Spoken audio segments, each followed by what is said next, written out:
My name is Adriana. I use she, her pronouns. I am a counselor in the undergrad admission office, and I'm going to toss things to you, Maddie, first. Hello, everyone. My name is Maddie Chun. I am also an admissions counselor at Emerson College. I'm also an alumni. And just quick shout out, I'm originally from Medford, Oregon. I see some Oregon people in the chat. Always very exciting. And I'm going to pass it to Justin. Thanks, Maddie. Hi, everyone. Thanks so much for joining. My name is Justin Sharifapur. I'm the Dean of Admissions. We also have one more attendee. That is my Golden Retriever, Sully here, who will not be answering any questions, but he will be here to really make sure that we are having a good time tonight. Everybody's very enthused about Sully, Justin. I think a little more than you, which I may be an appropriate response, to be fair. That's Um, generally the case with my daughters too. So we can get a Sully cam. We'll get that going. He is not an angel.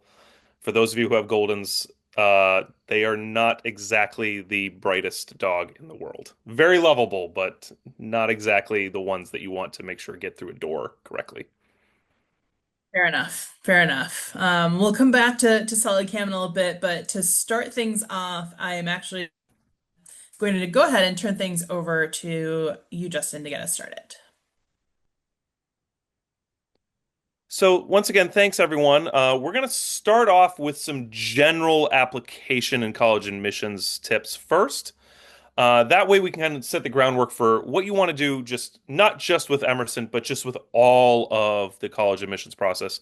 It's a lot to undertake. We're not even going to get to everything tonight, but we're going to make sure we get at least the most important things out of the way and set you up for greater success in the future. So, first things first, where do you start? If your student has not created a Common App or a Common App application profile, that is your homework after this webinar tonight.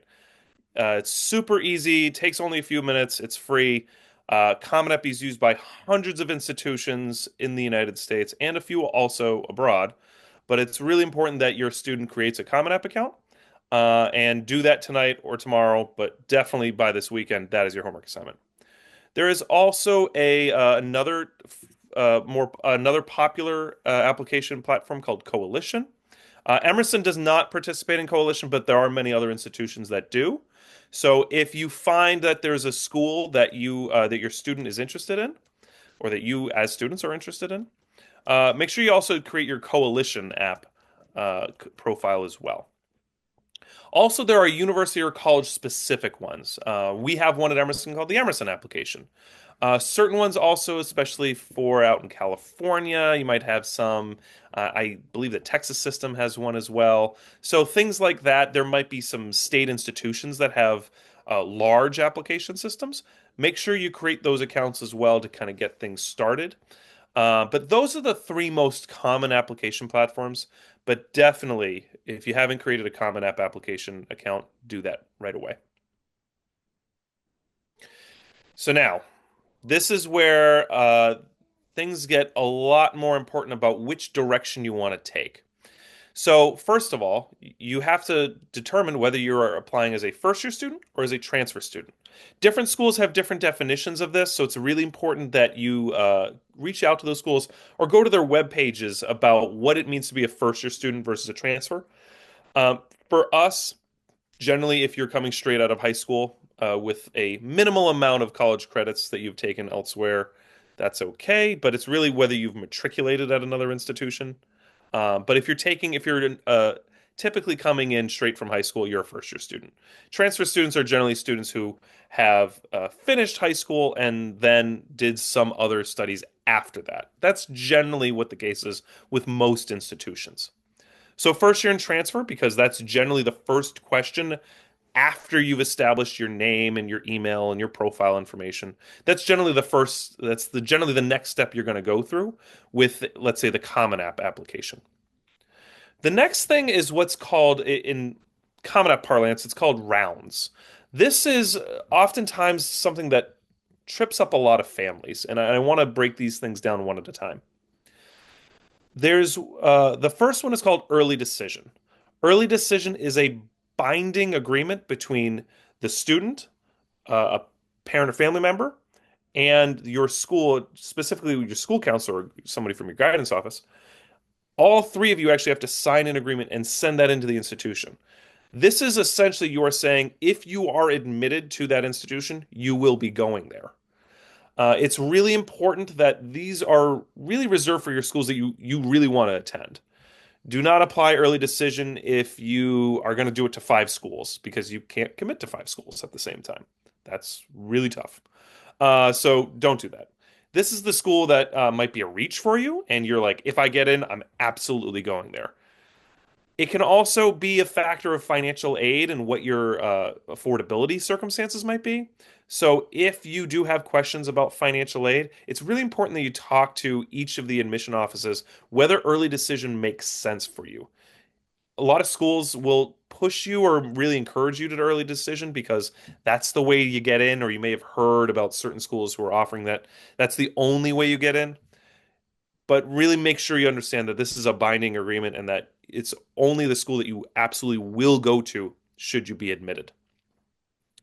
Conversely, early action, generally around the same timeline of when you apply with different schools with early decision, early action is non-binding, meaning that if you get in, you're not required to go to that institution. Generally, you get decisions around the same time if you apply with the same deadlines. You generally get a acceptance or a denial or a wait list. You get a decision around the same time as early decision. But with early action, it is not binding. You have typically, with a student who's starting in the fall, you typically have until May 1st of what would be 2026 if you're a high school senior right now to then decide whether you're going to commit at a school or not. Early action really just means that you're applying early, you're getting a decision early, but you still have the full length of time until May 1st to make a decision. Regular decision is the round right after that, functions very similar to early action, I'm sorry. Functions very similar to early action, the only difference being that you apply a little bit later, you get your decision a little bit later, but you still have until May 1st to make that final decision. Another important factor is to determine whether your school is test optional, test required. Test optional means that if you have done, let's say, the SATs or ACTs, and you would like to submit those to an institution, they will receive them. Some schools are completely test blind where they don't take it at all.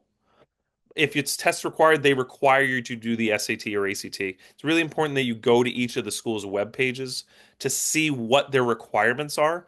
Emerson is a test optional institution. We were test optional even prior to COVID. We really believe in a really holistic picture of a student, not just how you did on one test day. But if you are love taking standardized tests and you excelled at the SATs or the ACTs and you want to send it as another piece of your application, we'll take it. We'd love to see more information about you always. But really, test optional versus test required is what you need to find out from individual schools.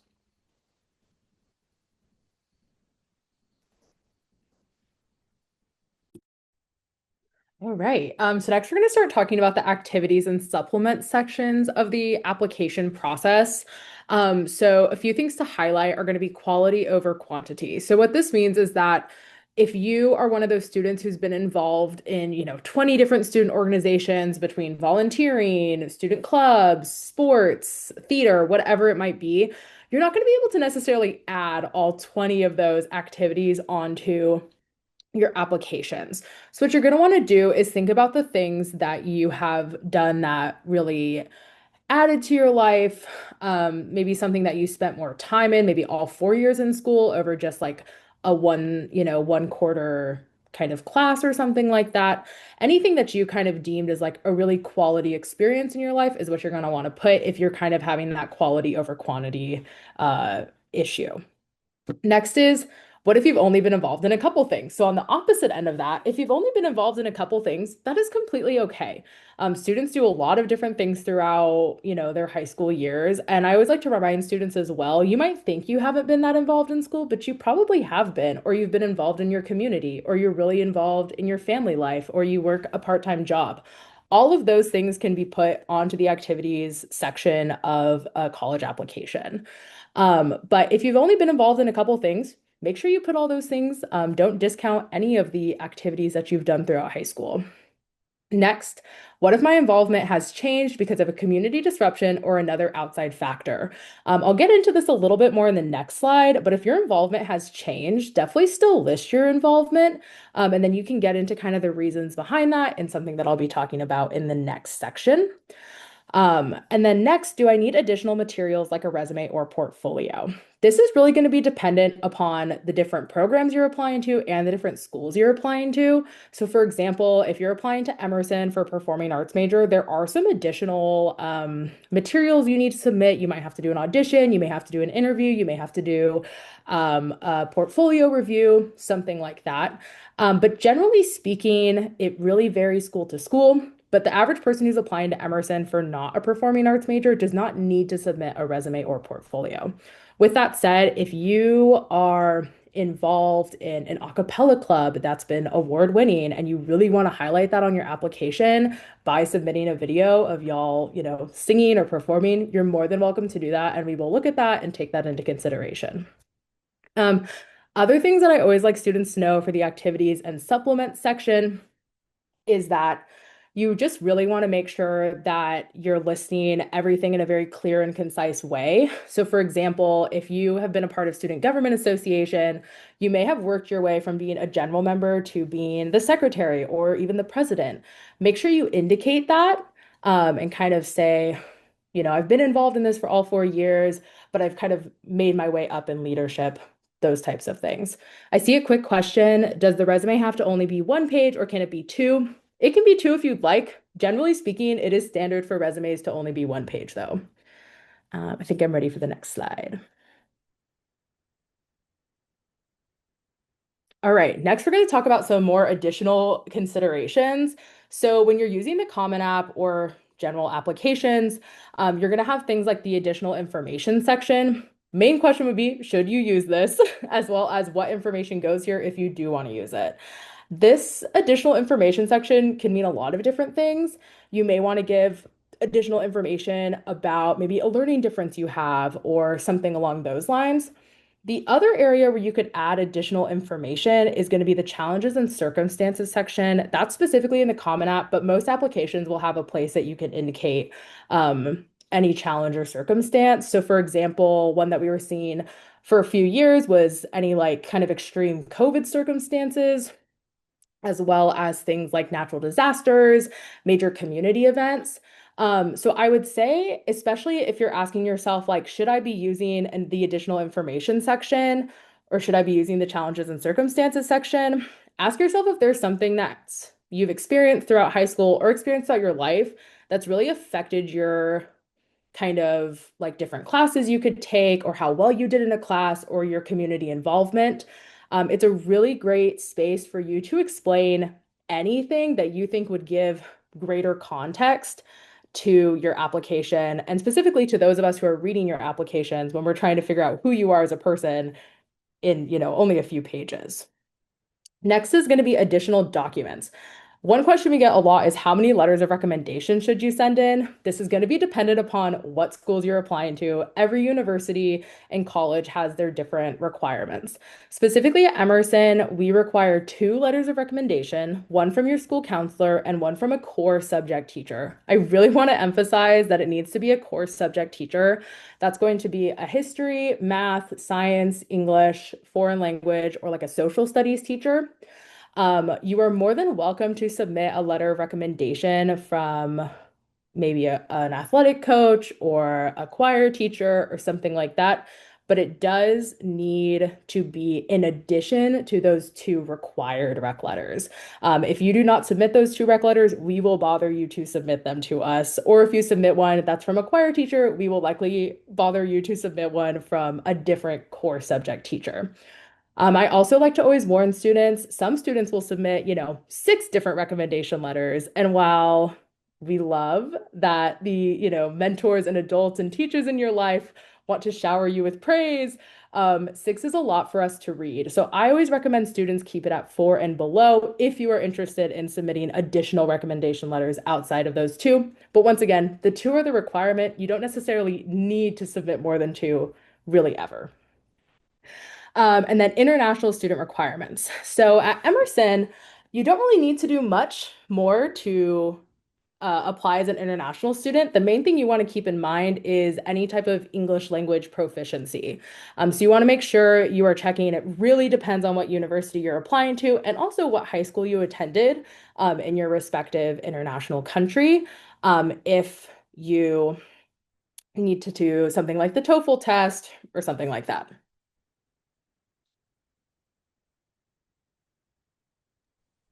All right, so let's talk the essay for a few minutes. Many of you had questions about things to write about, tips for the essay, so we want to get into that a little bit here. The essay is a really important piece of your application for a few reasons. It's really the one crystal clear place where we get to hear about you in your own voice. You get to tell us a story about something that is important to you, something that has happened in your life, an experience you've had, and you get to do that in, whatever format really speaks to you and your experience. It's also an important thing for schools that review applications holistically, like Emerson, because we're taking all of these different pieces that we learn about you, your academics, those recommendations Maddie was just talking about, your activities and involvement, your writing, and we're bringing them all together to make an admission decision.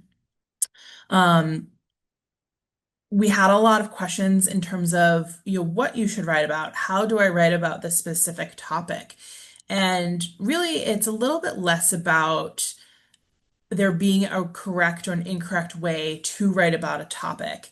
Of course, we would prefer that you keep it kind of school appropriate, but beyond that, we really want this to be a space for you to write about your experience, to tell us something that we may not learn from other places in your application. So let's talk about some of the details of what that looks like. So things that you should do when you are writing your essay. Um, it might seem weird that we have to say this, but answer the question. There are prompts in Common App that you can choose from. There is also a like design your own prompt or answer your own question prompt. But if you pick a prompt, make sure that you really expand on the question that is being asked. Another great example of this actually is many people asked about our honors program, which requires an essay, and I'll also include our Creative Scholar program that requires an essay to apply as well. Those do ask very specific questions, so making sure that you actually address the question at hand and stick to the topic that you start with is really important. Particularly for the personal essay that's a little longer, it can be very easy to start in one place and end up in a really different place. So you want to just make sure that you're telling a coherent story and answering the question in a clear manner. The essay is a great place to differentiate yourself. So if there is something that is unique to you that you would like to tell us about, this is certainly the place to do that. Um, you know, we hear a lot as an example about someone's first theater experience or the school trip that they took. And not to say that those aren't great topics, but they are frequent ones.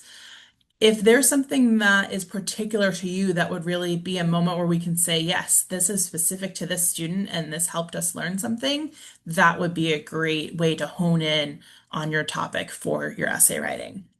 As I've mentioned, you want to make sure to tell your story. We want to learn about you. We don't get a lot of time and space to do that. So this is really the place for us to do that learning. And you can tell us really about whatever is important to you. And be sincere and be yourself. Write in your own voice. We do have a policy on our website about the usage of AI tools, and really our encouragement is that you are the one doing the bulk of your writing for things like your personal essay.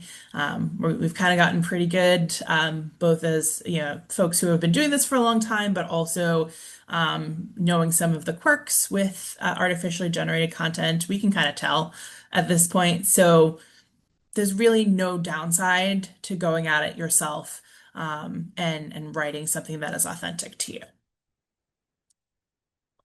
Some things you do want to avoid. So Rehashing things that are already somewhere else in your application. If you already talked extensively, for example, in your activity section about all your experience in student government, writing about that again in your personal essay isn't necessarily telling us something new.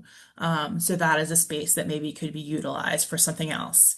Um, like I just mentioned, both with artificial tools as well as other people, please don't have anyone else write a portion of your essay. Again, it both doesn't help us learn something about you, but also we are using this as a moment to take a look at your writing proficiency. We are a school that really digs into reading and writing and research very heavily, and so are many other schools you may be applying to. So having someone else write a portion of your essay really doesn't service you in terms of us making sure that you're prepared for what we're going to throw at you day one once you get here. And then lastly, please don't use the AI tools to compose your essay. We'll leave it there. Um, are you stuck? That's a really common thing. You sit down to start writing, and there's either too many thoughts or not enough thoughts. You're not really sure how to go about it. There's a few things you can do. One, start now. Regardless of when you're planning on applying to college, get this process going if you haven't already.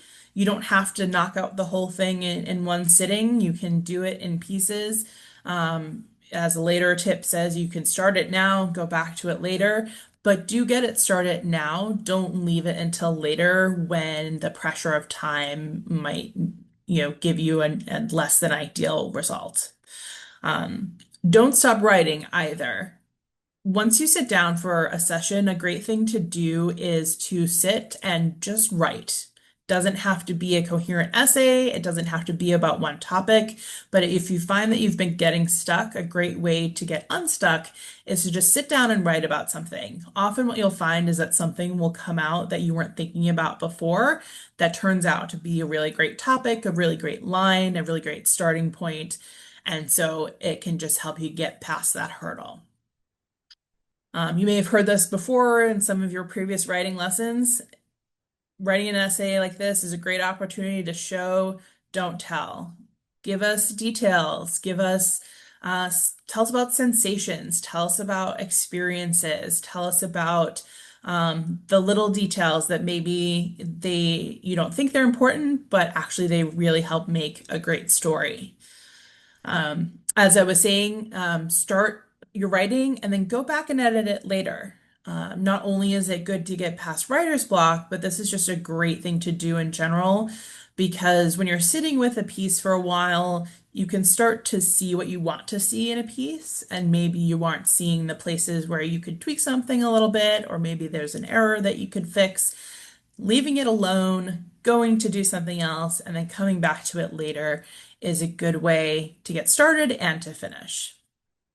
And then lastly, you can start brainstorming topics before you even start the actual writing process. So what do you want to write about? What things are important to you? What is that story that you want to tell? If you're truly stuck, maybe try asking a friend what they think are important things about you, or what is an important experience that you had together, or ask your family members the same thing. Brainstorming that process and then going through the options that you've come up with is a great way to start as well. Just a couple of things about us before we really dive into your questions. We do want you to stay in touch with us, so we hold webinars like this often, but in the interim, we want you to be able to reach out to us. So a great way to do that for everyone is to email that admission@emerson.edu email. That'll get our admission office, and our folks there can either answer your question or they can direct you to someone who can. Make sure you follow up with us on Instagram and TikTok. We have a lot of great content from our students from campus there, and you can learn more about us that way. And for students, make sure to join the student community on Zemi. So that is a student-only app where you can follow a particular college. So you can sign up either via that QR code, or all of our emails in the signature have a link to Zemi as well. One more quick thing we want you to keep in mind, we do have two open houses coming up. So the first one, Saturday, September 27th, just a little later this month. Registration is open for that one currently. So if you're able to join us on campus, we'd love to have you. The second will be on Saturday, October 25th. So if September 27th doesn't work out for you, certainly come visit us in October. You can find registration for the open house plus many other things at the link at the bottom there, which is emerson.edu/are you ready. That's a great place to start your Emerson journey, start getting information, and get signed up for things like the open houses. All right, so I'm gonna take this away so that we can all see each other and I can see the questions. All right, so let us start with Justin, does applying early decision, or I'll broaden this, does applying any particular round lead to getting less financial aid or different financial aid awards? So for Emerson, it does not. And I preface that by saying for Emerson, it doesn't. It's really important that you ask that question at other schools as well. One of the things that is important about early decision is that it is earlier. So, and in some cases, you might actually be getting decisions before the FAFSA is even open, let alone whether you're getting a financial aid package. This is a really important conversation you want to have with your admission counselor at whatever school you are interested in applying to. For Emerson, it does not. You're still eligible for the same scholarships. You're still eligible for the same need-based grants if you're eligible for those as well. Great, thank you. Just wanted to see if there's any other related questions here. I think, Maddie, let me come to you for a minute. Does it matter the order in which people put activities on their application? Yeah, this is a good question. I personally don't really think it matters. We will look at all the activities, no matter, where you list them. That is part of our job, reviewing the application holistically. With that said, it wouldn't necessarily hurt you to kind of list them in order of maybe like most meaningful to you or most impactful. Alternatively, if you wanted to list them in order of like most time that you spent, if you did something for all 4 years versus 2 years. But generally speaking, we're looking at the whole list no matter what. So I wouldn't get too um, detail oriented or too stressed out about the order in which you are listing your activities. And then similarly, are activities outside of school weighed equally with school affiliated activities? And I'll toss that to Maddie as well, since you talked about activities. Yes, totally. Can you repeat the question? I'm so sorry. Yeah, no, that's okay. So are things that folks do outside of school, so outside activities, maybe in their community, maybe a job, are those weighed equally with school affiliated activities? Yes, that is a great question. They are going to be weighed equally. It's really about we just want to know more about you. So we want to know what you are involved in, whether that be in your town, in your school, in your church, in your local theater troupe. It can look very different depending on who you are, but we will weigh your involvement equally no matter where that involvement is happening. Justin, this is a great question that gives us a chance to highlight the fact that we actually have a new school at Emerson. Can you just talk about, has anything changed with the admission process now that we have a School of Film, Television, and Media Arts? We are filled with good questions tonight. In terms of, we actually just had the dean of the school in our staff meeting yesterday, explaining all the things that are going on with our brand new school. In terms of the curriculum, in terms of the programs within that, nothing has changed. We haven't changed our admission criteria for the class of 2026 that is entering. We haven't changed anything. Doesn't mean we won't have some really cool changes in the future. There's some interesting things that we're talking about for after the 2026 application year, but nothing has changed otherwise for this year at least. And Sully Cam has turned into Sully working at the person.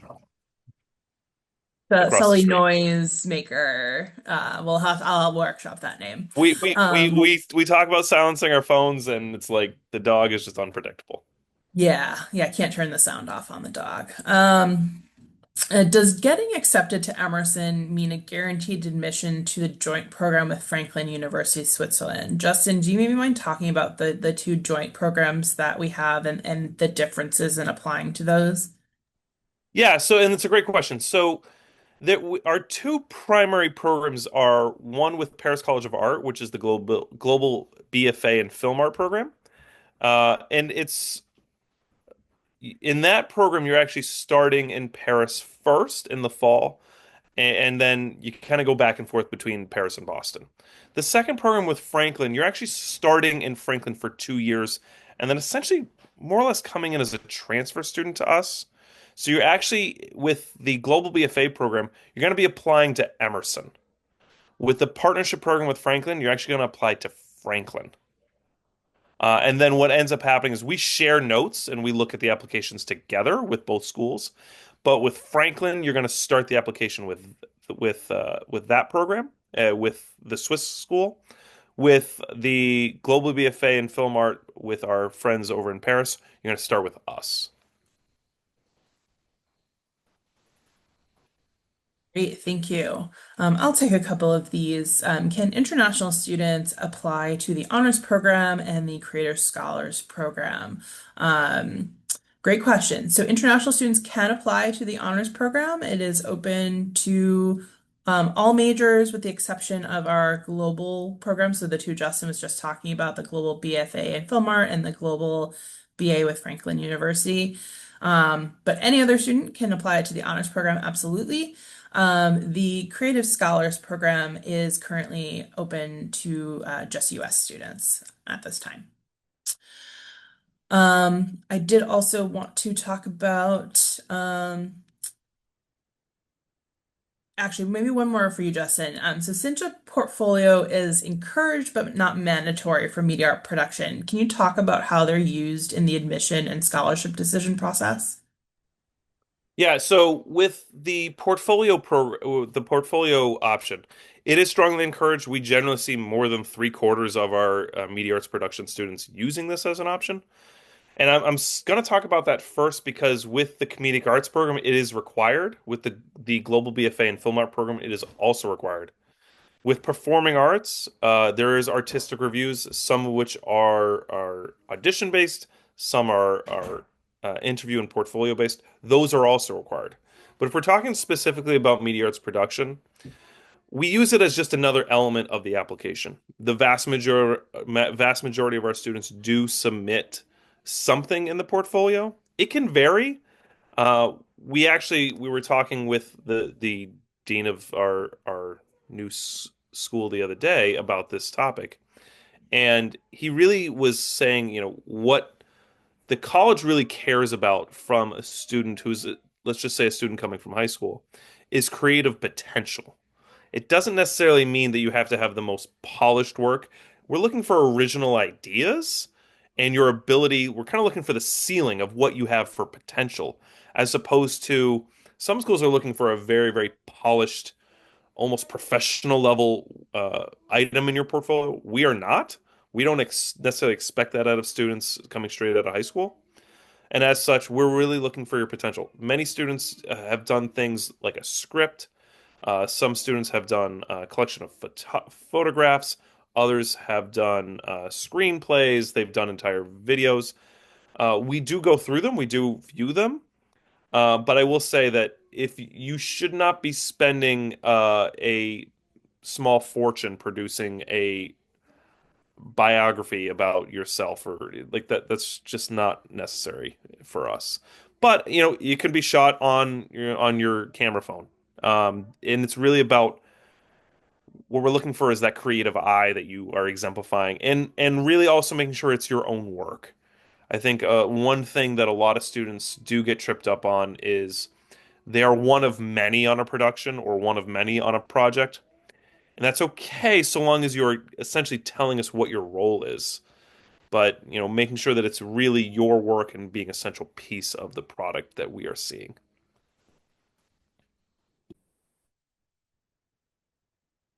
Yes, there is also for works that you may have collaborated with other people, a space for you to indicate which part of the work was done by you as well. And so we certainly encourage you to utilize that if you've been working on something with people, which is certainly fine. Um, For folks who might have like slightly different education systems from the US, and I'll answer this one. They're asking about recommendation letters. Their classes are maybe slightly different in what they consider core classes.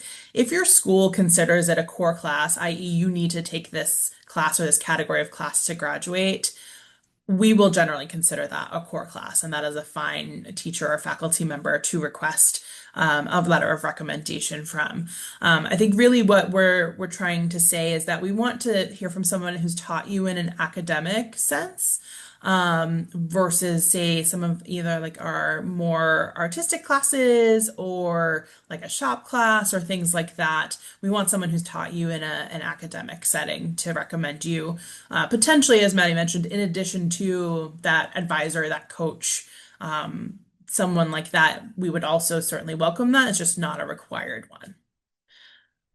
Someone also asked if we're planning on doing, I assume this means a double major, or if they want to do a minor, is that something they need to include in their application? Something I don't know if we talked about our short answer questions and the fact that many colleges have short answer questions. So Emerson and many schools have a place for you to talk about why you're interested in Emerson, why you're interested in the major that you're interested in. If you do want to mention that it's your intention to do something specific while you're here, you can absolutely do that. This isn't something that you have to do or declare officially before you get here. Anything like a double major or a minor or more than one minor is something that you would work on with your academic advisor once you are firmly at your college. Um, and so you don't have to be concerned about including that if that's not something you're sure about yet. Um,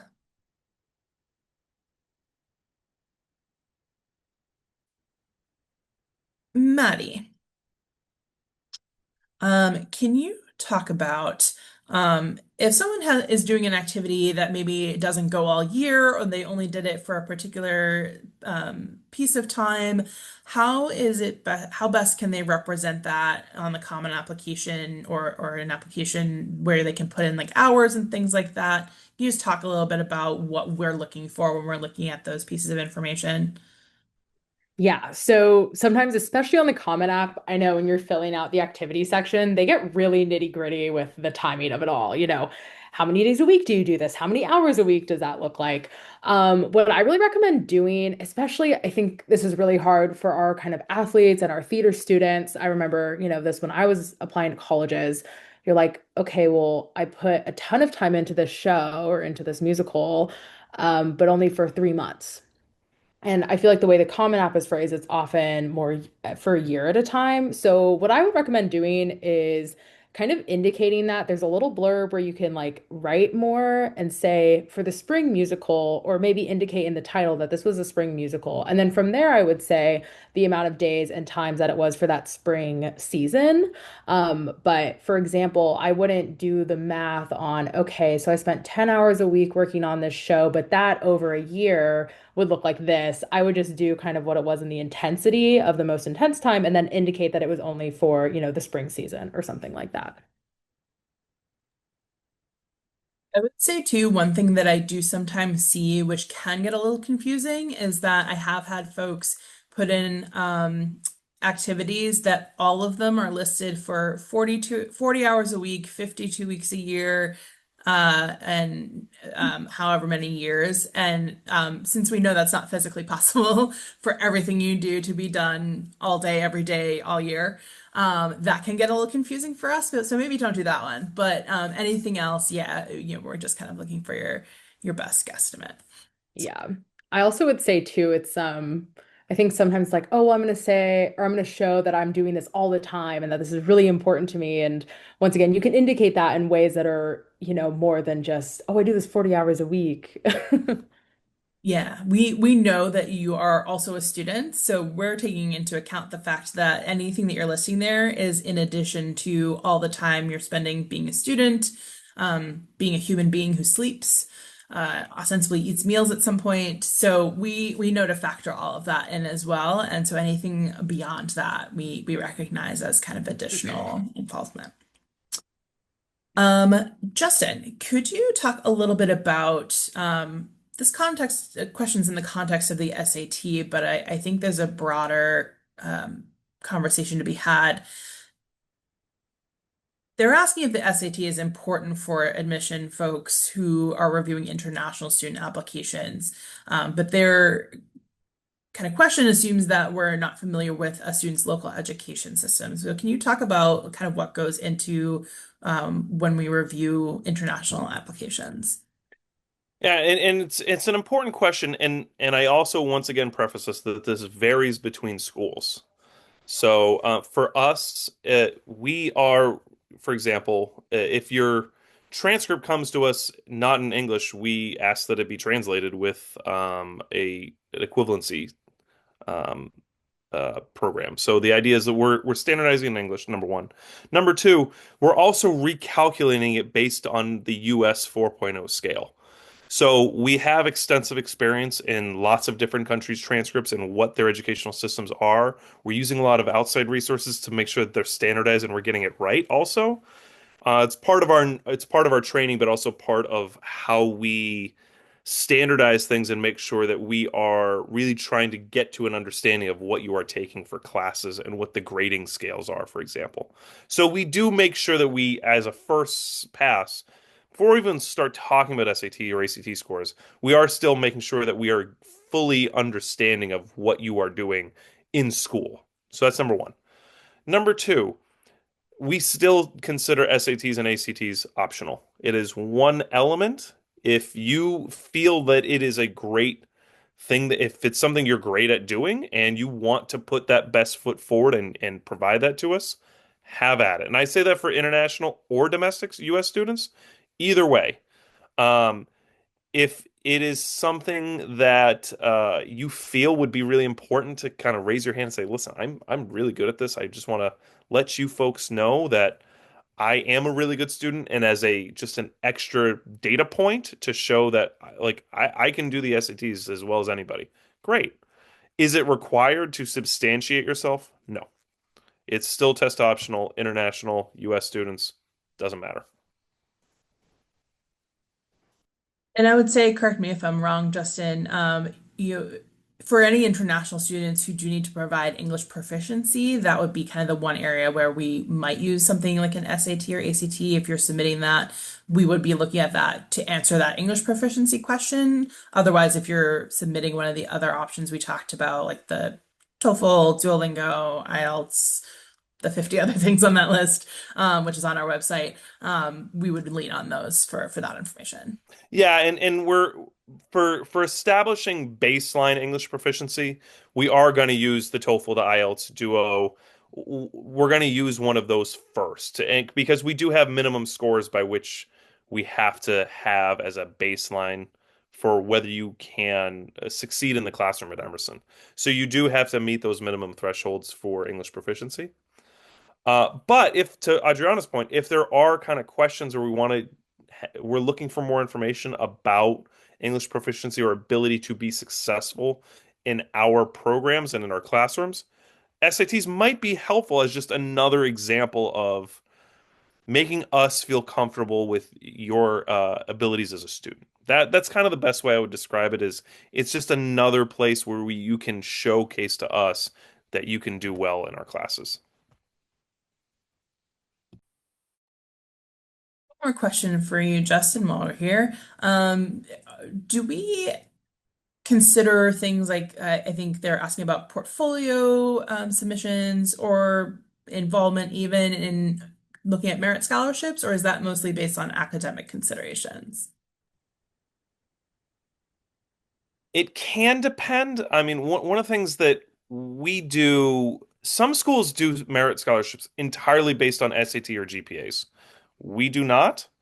It is based on your entire application. So all of the admissions staff, we read the entire application. We evaluate it with different ratings and scales and scores. And all of that combined is what's given for essentially a scholarship review. So, for example, if you are really strong academically, that can help. If you are really strong in the rigor or the, whether your classes are really tough in school, like advanced placement AP or IB, if you've got those, that can help you, especially if you do well in them. If you have a really strong essay, if you have really good extracurriculars, all of these different things that are comprised of your application can help with merit scholarships because we look at it entirely, we call it holistic review, but it's one big package to us. So if you do well on the SATs, or if you do well on a portfolio, if you do well on your grades, those are just good places by which to signal that you're an exceptional student. So I would say it's not necessarily one or the other, but if overall these are components that put you in the best light, then that can help with merit scholarships. But it's not necessarily that we're looking at one thing or another. It's the whole thing. Great, thank you. Um, Maddie, could you talk a little bit about some of the programs that we have that don't specifically require a portfolio or creative piece? Um, do we offer the opportunity for folks to submit something anyway? And what can they include or should they include if they do? And this person Yeah. particularly mentioned like creative writing, but for most of them.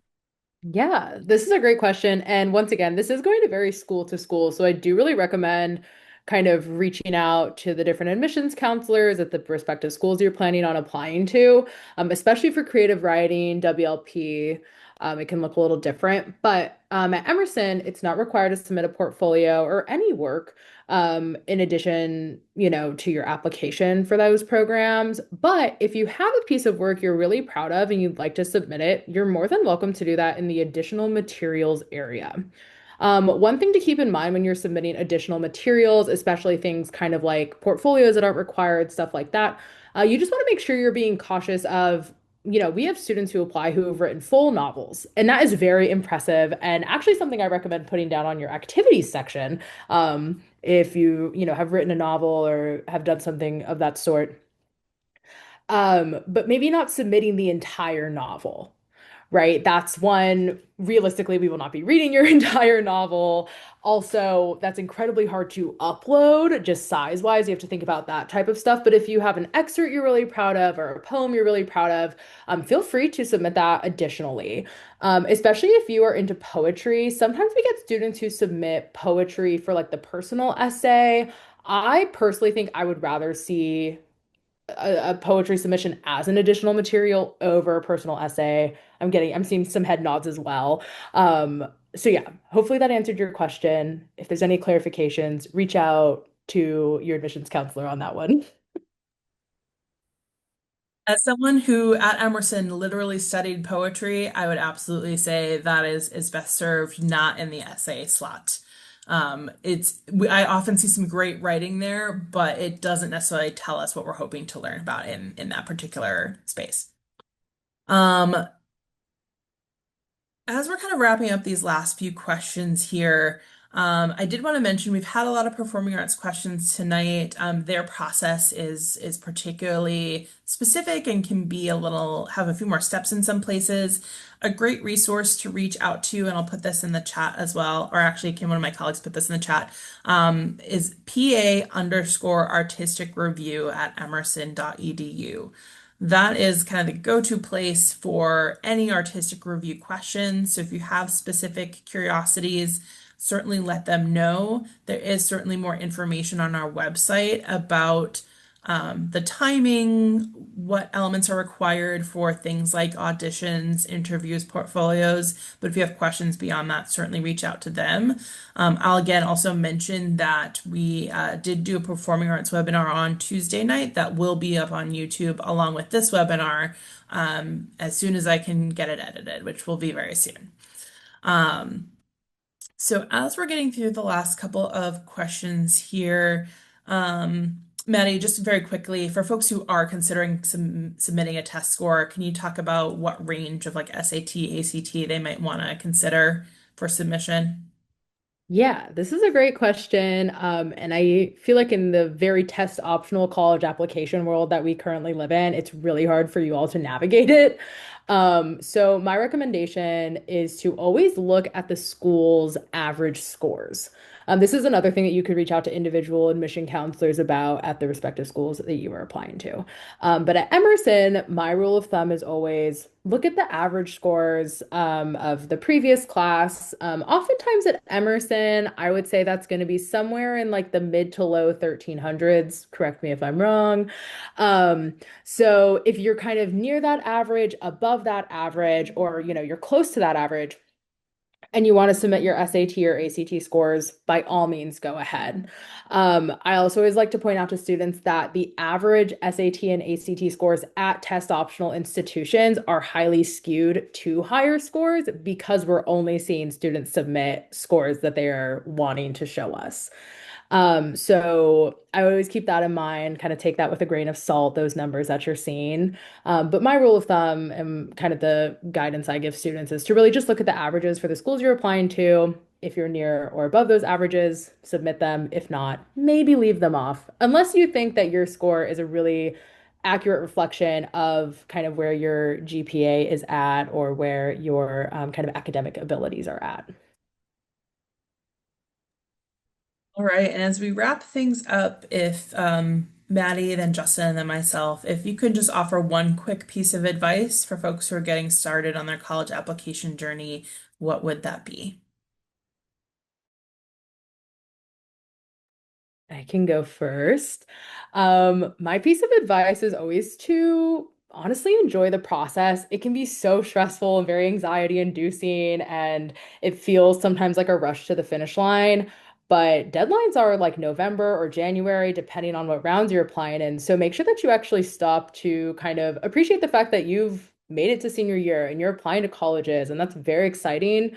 And don't get too wrapped up in the rush of it all and the details of it all. Of course, you want to always submit your best application, but you also don't want to get too stressed out in the process, and kind of forget your senior year is actually happening. Enjoy those moments, enjoy those last dances and last football games, or whatever the lasts are for you in your senior year and things like that. Meanwhile, I'm trying to get SullyCam activated before the end of this webinar, and he is just not. Come on, buddy. Come here. Come here. Oh, he's just not interested at all. Uh, he's leaving this webinar to us. So just to echo some things that Maddie was saying and add a few more, my thing is don't procrastinate. Like, really, it's important to get organized. I am a spreadsheet person, so I like to, yeah, exactly. I can also do this if you're curious. I can do one of those.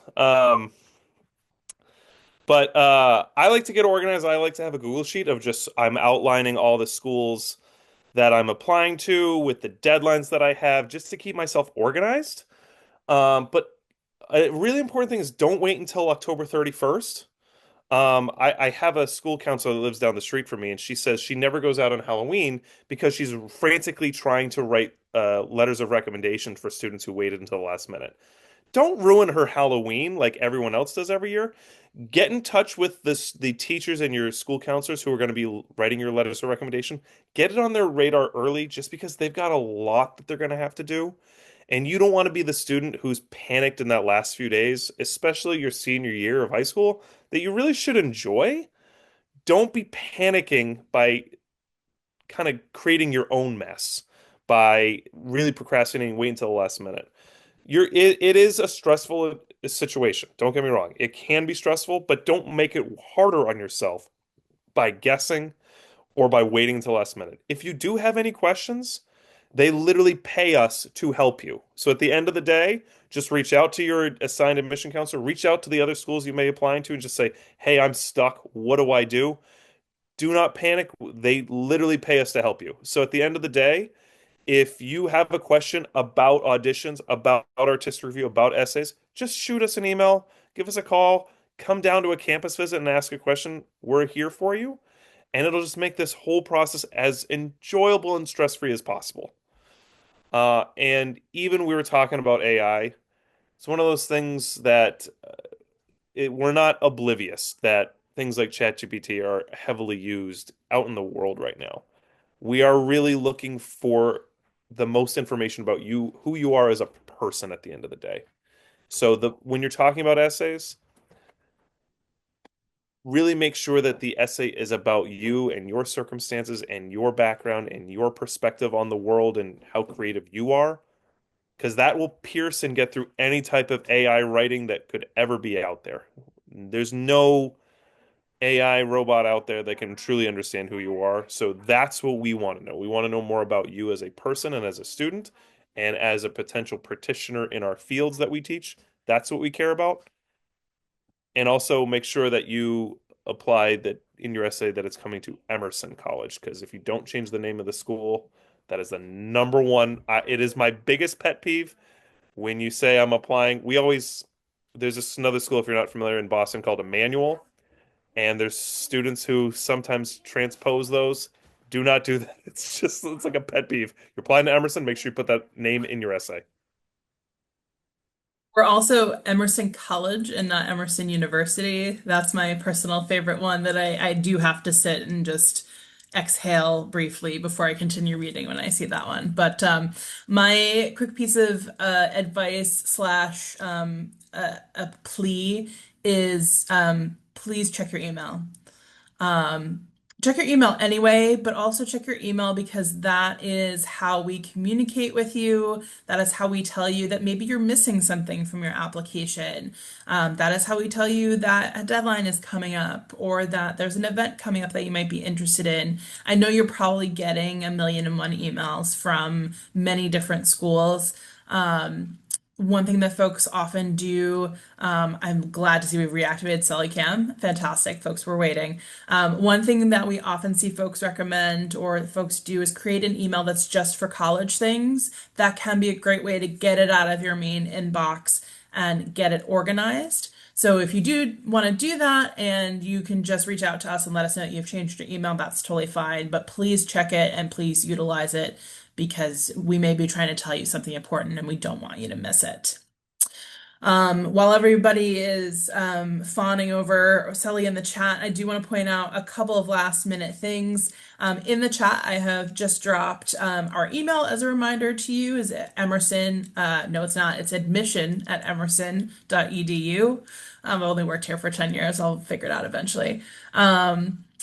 You can always email that email. As Justin did mention, you have a specific admission counselor that is assigned to you at Emerson as well. So you can always go on our website and look us up by the region where your school is located. And that's how we are assigned into particular regions. Or if you email the admission email, they can point you to your admission counselor.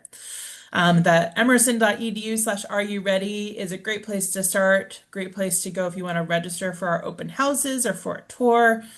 We would love to have you on campus. Again, our socials are on there and also the link to that YouTube page. We will email you when this recording is up, but if you want to go there, maybe follow us preemptively so that you get notified when the new videos are uploaded, that would be great as well. As soon as we end this webinar, there will be a brief survey so you can let us know if we did a lot of things right, if we did anything wrong, if you want to see more Sully, if you have any suggestions for us for future things you would like us to talk about. So if you have a moment to complete that, we appreciate it. But otherwise, thank you so much for spending your time with us. We appreciate that. And we look forward to seeing you at the next event or on campus soon. Take care, everyone.